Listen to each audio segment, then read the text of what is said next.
The Drowned Kingdom by Joseph S. Samaniego. The Drowned Kingdom was a place of ancient and dangerous magic that hadn't been practiced in centuries. No one in living memory had any knowledge of this magic other than from old sailors' tales. So maybe it was a magical place, or maybe it was just another lost world. The watery halls were sunken beneath the waves more than 100 meters deep, and those waves hid the ancient world, but the surface exposed the history of the once powerful empire of people who would look odd to us now.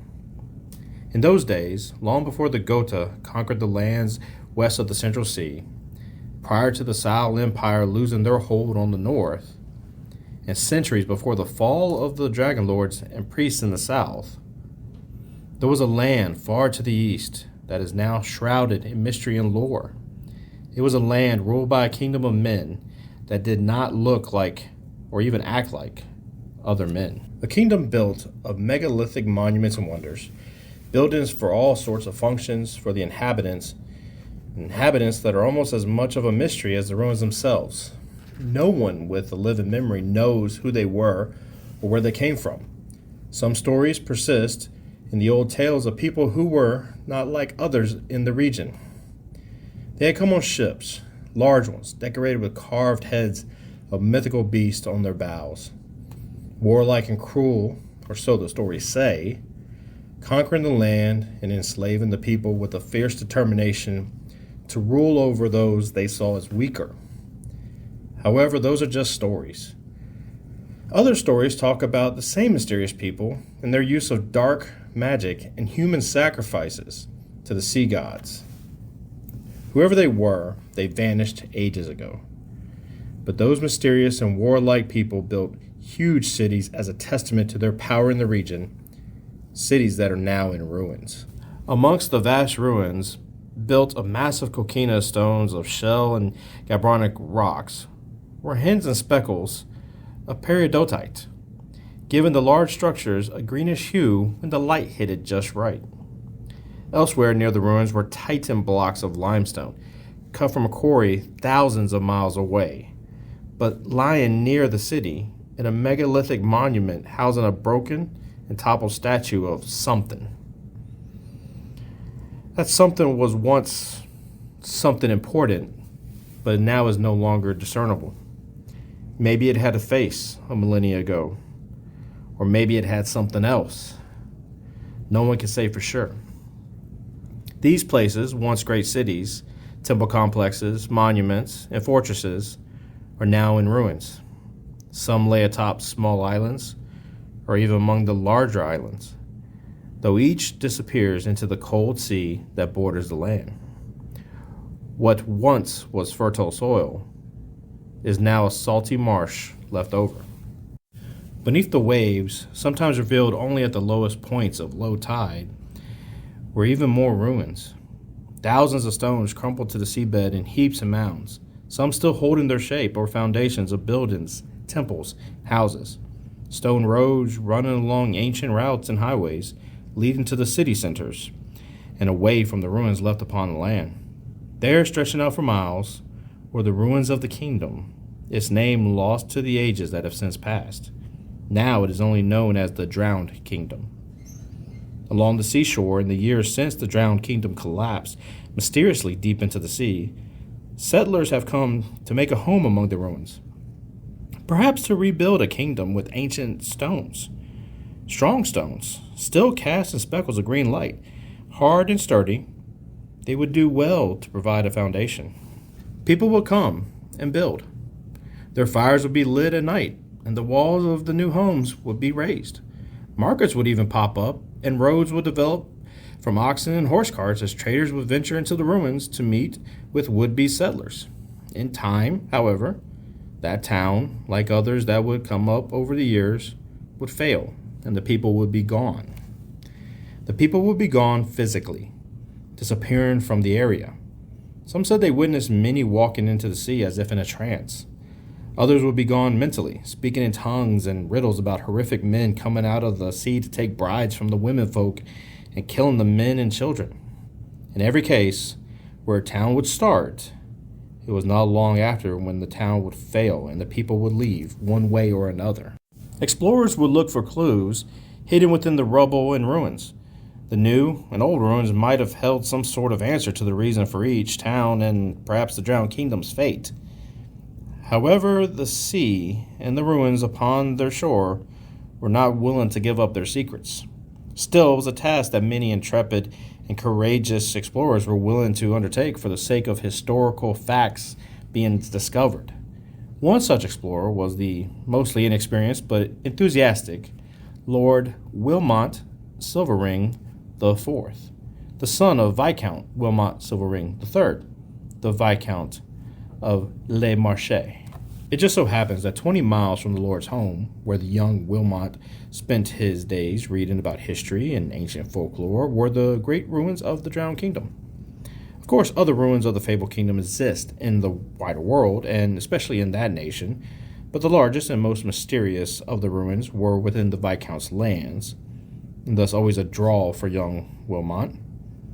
Though the young lord was never allowed to venture too close to the ruins, because of the many legends surrounding the disappearances of so many former inhabitants. Those that do live close enough to see the remnants of the old towns and perhaps on clear days the ruins don't even get close. Not on foot, not with any of their boats.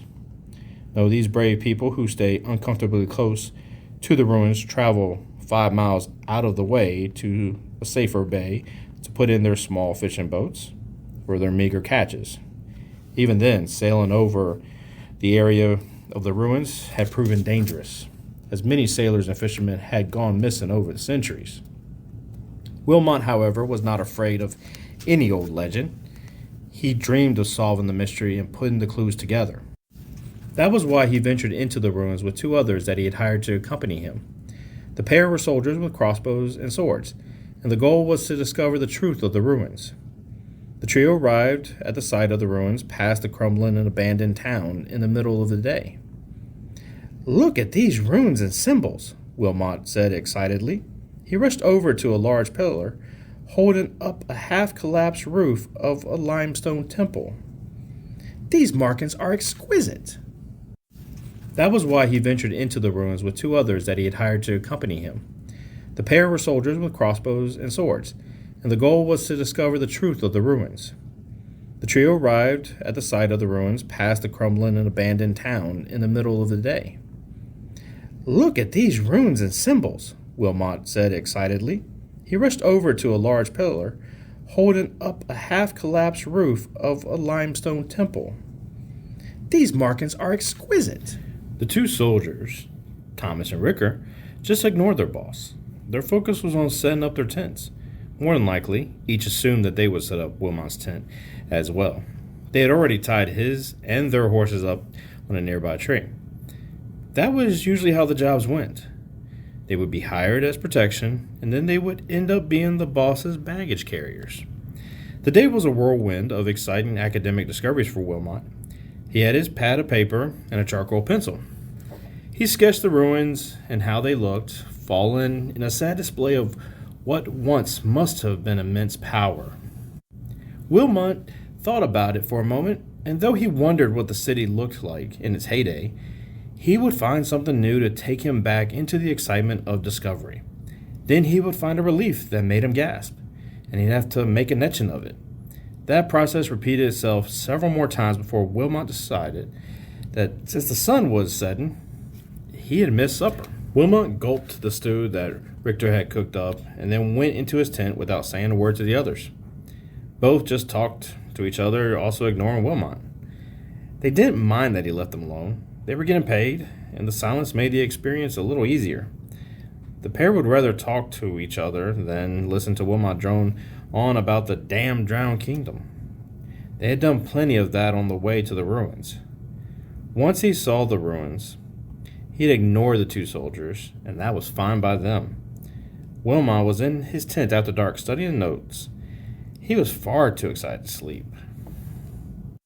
"This relief looks like a colossal beast with a long neck," he said to himself. He was studying the etching and comparing it to the runes he was able to transcribe from previous scholars. These runes talk about great water beasts. Outside the tent, Richter and Tomas were sitting on a log by the fire. The moonless night was still and warm. The wind didn't blow, and there were no animals around, just some faint waves rolling in. Everything was quiet and more than a little unnerving. Richter stood up. He stretched and then stopped. Something behind them stirred in the bushes. "What's that?" Richter asked. Tomas shook his head. "I didn't hear nothing," he replied. "You're just jumpy because of all the old tales." Richter sneered, but he assumed Tomas to be correct, and he sat back down on the log.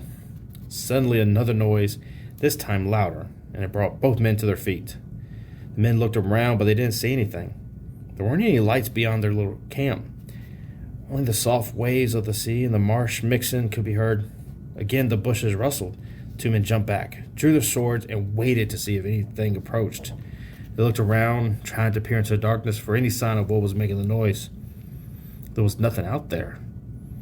Then they heard the clicking coming from the ruins. It was soft and distant at first, but it grew louder as it came closer. It echoed off the stone ruins and sounded like it was come from all sides as it became louder and closer. Almost like the clicking was right next to them. The pair readied their swords, standing back to back. "Richter," Tomas said, "I don't see the horses. They're gone." The two soldiers readied themselves to fight, but just then water splashed on their fire, and the whole world went black. Richter was knocked over by something big and heavy, and he heard Tomas fall too. And then a muffled sound. He couldn't see anything further out. Maybe a shadow or two, maybe more. Was that Tomas? "Tomas!" Richter called out, but he didn't get an answer. Just shuffling. Richter tried to stand, but then something grabbed him. It was large, like a hand, but huge, wet, and clammy. He pulled at it, but it felt like it lashed onto his face. He tried to swing a sword over his head to strike whatever it was, but he couldn't hit it. The thing held tight and then twisted Richter's head, snapping his neck. Richter's arms dropped to his side and his sword fell onto the ground.